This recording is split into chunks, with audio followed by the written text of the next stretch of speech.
Welcome. I'm Kinetic Symphony. I hunt down and report on weird and true mysterious stories, from glitches to the paranormal. Case file number 1415, written by Corvell, A Journey in Mystery with 117. I just see the number 117 everywhere, or 1117 if I'm really lucky. A big 117. Most of my friends know about it because it's really consistent. My latitude and longitude fit snugly in 117, as does most of the region I move around. All the addresses in my neighborhood have it.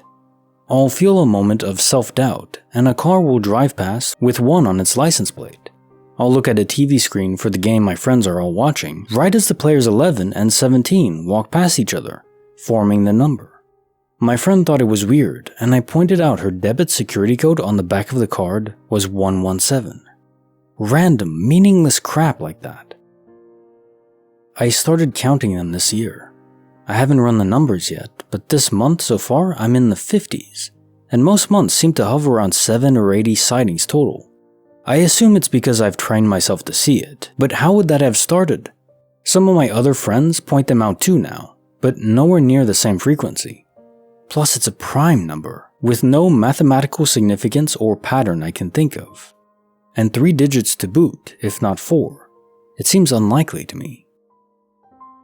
I've tried over and over to figure out if there's any significance to it, but the answer that feels most honest with my feelings about it is that it's just the universe giving me a little smile and a nod.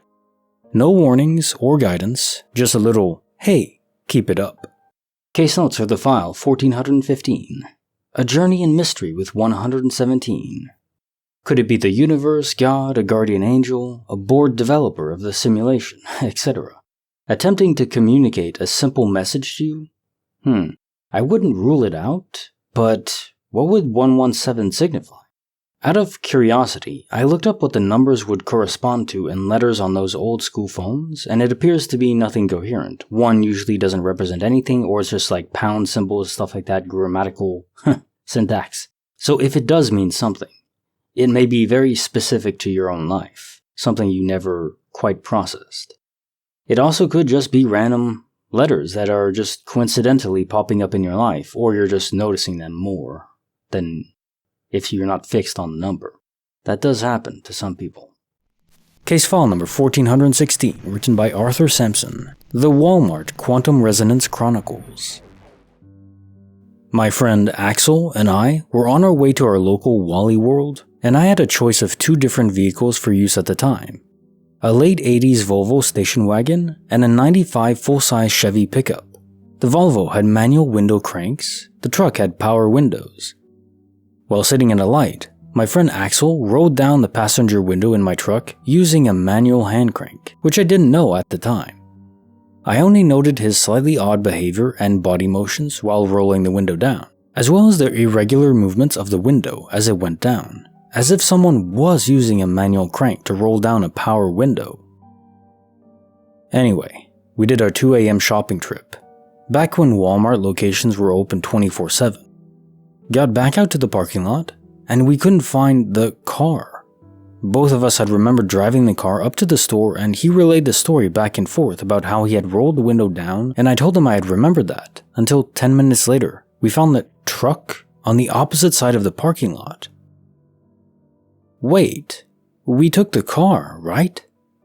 Yeah, but I also remember driving the truck. Me too. So, Mandela?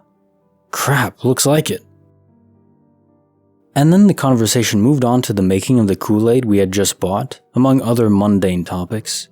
Seriously, it had gotten to the point where this kind of thing didn't even surprise either of us. But I digress.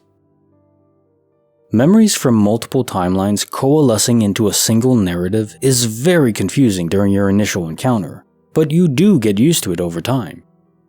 It's called QRC, Quantum Reentry Confusion. In a nutshell, you blink, a squirrel across the street farts sideways, everything tastes purple for a second, and entire swaths of corporeal reality have changed around you in impossible ways. Axel actually saw that same Walmart switch locations across the street overnight. When he brought it up, I informed him that the Walmart used to be on the east side of the street, but had long since moved to the other side into a much larger building decades ago. More to the point, he's from Missouri, the state, and that Walmart in question had moved locations years before he ever moved to Colorado. And yet, he still remembers shopping at the location on the east side of the street for a few months before the event in question happened. There is literally no way he could have ever known the Walmart was on the east side of the street, and yet here we are. Anyway, after decades of study, I have a working hypothesis. Everything in the universe vibrates on a certain frequency, including, but not limited to, every atom, molecule, and quark in your body. This is known as quantum resonance signature. We all know that, right? Anyway, when the Mandela effect, for lack of a better term that everyone will understand, your quantum resonance signature remains the same upon entry into a new universe, and it doesn't exactly vibe that well at first. It does get better over time because your own personal QRS will adjust to your current surroundings as you coalesce. However, the initial shock does tend to catch most people off guard, far too much for most people to even process, let alone handle in an intelligent manner. They question their senses, their memory, and even their own sanity, while stretching the suspension of their own disbelief to the extremes in an attempt to debunk their own eyewitness accounts of the event, and finding a logical explanation for what is otherwise unexplainable. For most people, it's worldview shattering, once-in-a-lifetime event, and you always hear the same tale over and over and over again. I wasn't asleep, I wasn't tired, drunk, high, anything. I'm not crazy, blah blah blah. I know you won't believe me, blah blah blah. And you just get to the point where you're going, oh, for frick's sake, get over yourself and just get to the point already. I'm getting bored here. Okay, maybe that's just me or us, I don't know. People need to get over the mind frick already, accept reality for what it is, and just deal with the fact that their preconceived notions aren't half as concrete as what they thought they were. Most of the people that share these stories consider them to be completely unexplainable, breaking their brains on a fundamental level that they can never recover from. Whereas my circle of friends and I, yeah, we call that Tuesday or Wednesday or whatever day of the week it happened on. Oh right, it was Thursday. My bad. Case notes for file 1416. The Walmart Quantum Resonance Chronicles. So I absolutely love the hypothesis involving a specific resonance vibration, even down to quarks, and maybe even more fundamentally, vibrating strings. But string theory is a separate beast I won't go into now, it's whoa. What I would find so damn epic is if we reach a point where we can measure this resonance precisely, enough to determine if someone just came through a quantum event. Their resonance signature would be different, though I think it would equalize to the natural state of the new universe eventually. That makes sense. People mellow out after these events pretty quickly, a few days really. It's true though, anything abnormal like this, even with speculation, makes people feel unsteady, and so they're prone to rejecting the very evidence of their own senses because it's too much to bear. And now time for the quote of the day. I think on-stage nudity is disgusting, shameful, and damaging to all things American. But if I were 22 with a great body, it would be artistic, tasteful, patriotic, and a progressive religious experience. Shelley Winters.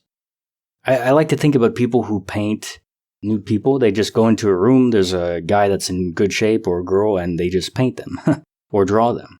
There is a beauty to the naked human form. I think it's curious that, and it's not just in religion, but there is a certain level of shame associated with nudity.